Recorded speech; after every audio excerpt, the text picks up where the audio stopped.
everyone, I Jhalak Patel from LG Institute of Engineering and Technology in the Department of Electronics and Communication welcomes you to the session of electromagnetic theory. Today I am going to discuss about Unit 2, that is overview of electrostatics and steady magnetic field with topic Gauss law. So let's start the session. In the previous session, we have discussed about the electric flux density. That in case of electric flux density, it is given by flux per area. So in that lecture, I said that flux is equal to the total charge, and I said that this concept is used in a Gauss law. So let's see how flux can be equal to the total charge. So first, let's see the statement. Electric flux passing through any closed surface is equal to the total charge enclosed by that surface. So here electric flux passing through any closed surface. So closed surface can be S.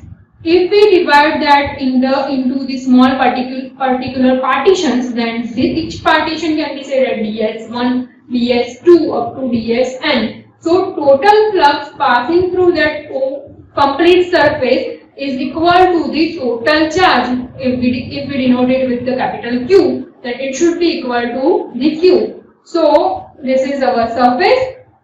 Here the flux density at that point is d bar, and small particular surface partition is given as ds. So this is all the denotion, that d bar, ds and total charge is Q. So mathematically this statement can be written like this, that d psi, where differential flux can be given as ds, d bar dot ds bar. D bar is our flux density and ds is our differential surface.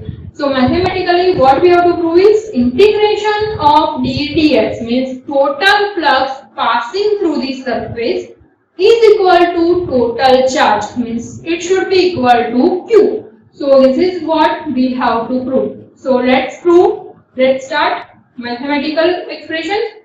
For this, let's first consider that at point P we have to calculate the differential surface, and the flux passing through this differential surface is denoted by d psi. Okay.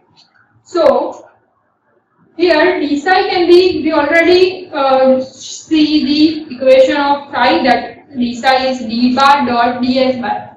In chapter number 1, we have discussed that dot product of two vector, means a bar dot b bar, can be given by ab cos theta. So here also d bar dot ds bar can be written like d ds cos theta. This is nothing but what? Upper differential flux.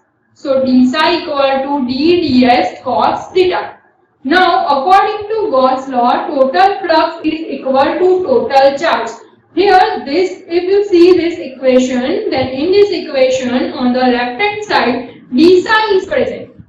D psi means differential surface. If we want the total surface, then what we have to do? We have to do the simple integration of this d psi, means simply addition of those differential surface.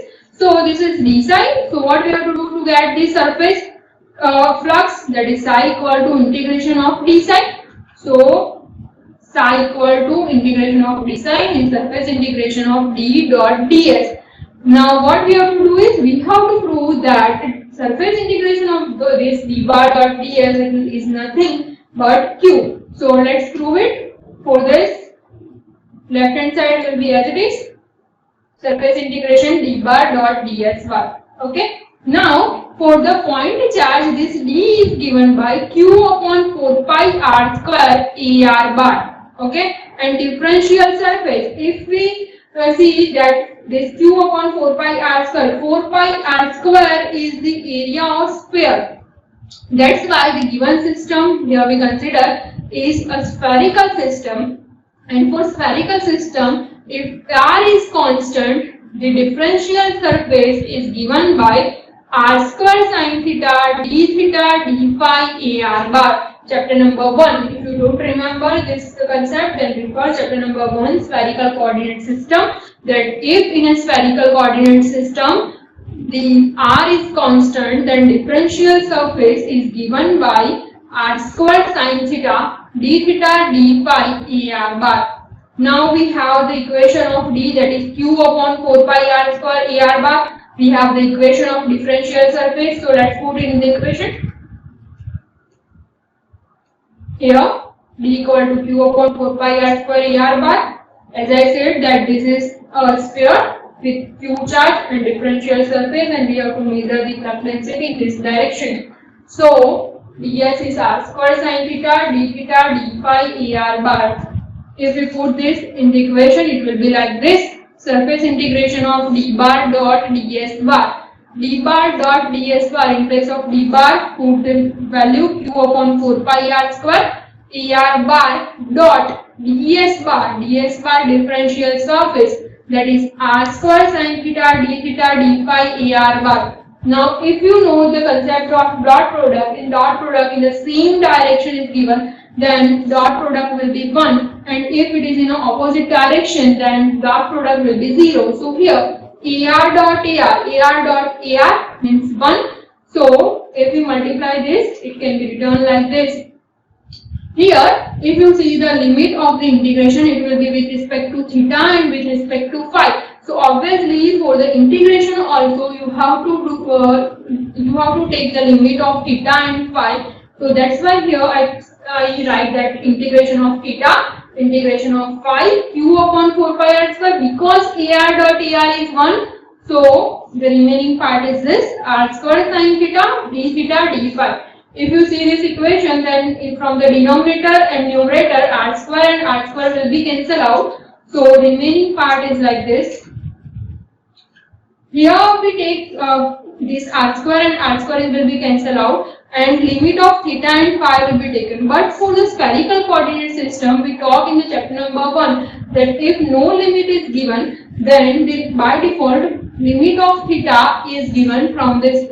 Limit of theta should be taken from 0 to pi, because in the spherical coordinate system cone is formed on the upper half portion, means from 0 to pi, and that's why here theta is from 0 to pi, and phi means the plane is cut down from the whole spherical area, and whole spherical area is from 0 to 2 pi, and that's why the limit of phi is from 0 to 2 pi. So let's take this limit from 0 to pi, and 0 to 2 pi, r square and r square will be cancelled out. So remaining part is this q upon 4 pi sin theta d phi. Now in this equation q is constant, so it will be out of the integration.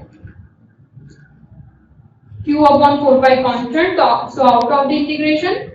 First we take the limit of phi, so phi limit is 0 to 2 pi d phi, and limit of theta is from 0 to pi sin theta d theta. Here in this equation there is no concept, no coefficient of phi is present. So if no coefficient of phi is present, then so integration of phi is 1, and here sin theta, integration of sin theta is minus cos theta.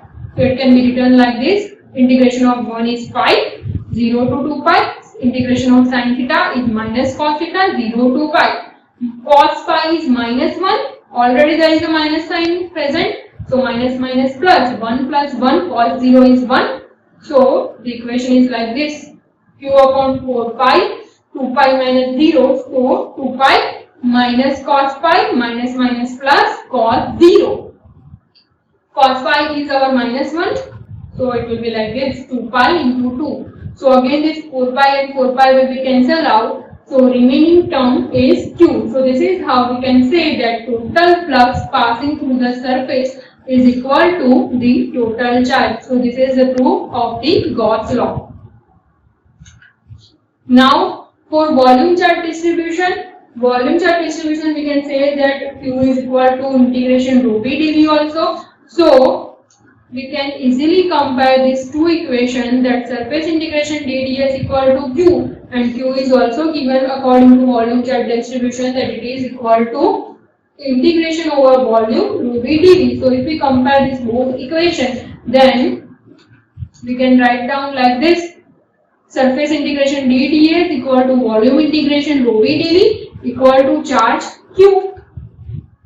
Okay, so you can also use this type of equation in the example. Let's see one basic short question, that 3-point charges Q1 is 10 nanocoulomb, Q2 is 20 nanocoulomb, and Q3 is minus 5 nanocoulomb are enclosed by the surface.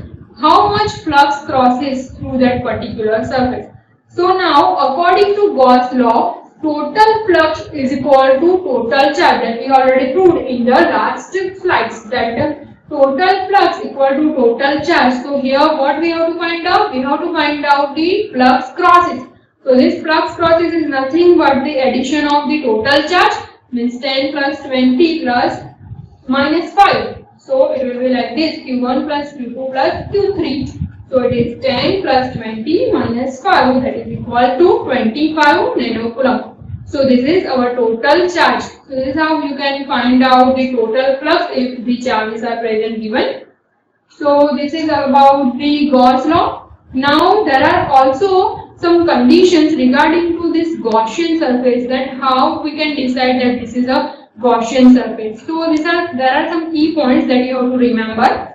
First is D is everywhere normal to the surface, means flux density is everywhere perpendicular to the surface, means D becomes 0 if integration of dds is given. The second point is D is essentially constant over the part of surface, means for the whole surface D value cannot be changed, it should be constant for the entire surface.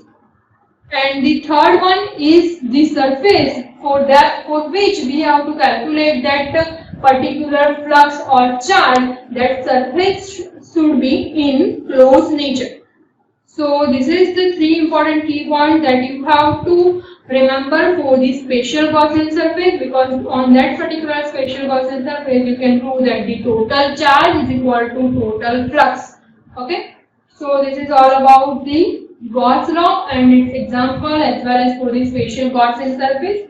In the next session, we will discuss about the very important concept of this chapter, that is the divergence theorem, because from that divergence theorem we can prove first Maxwell equation of this electromagnetic theory.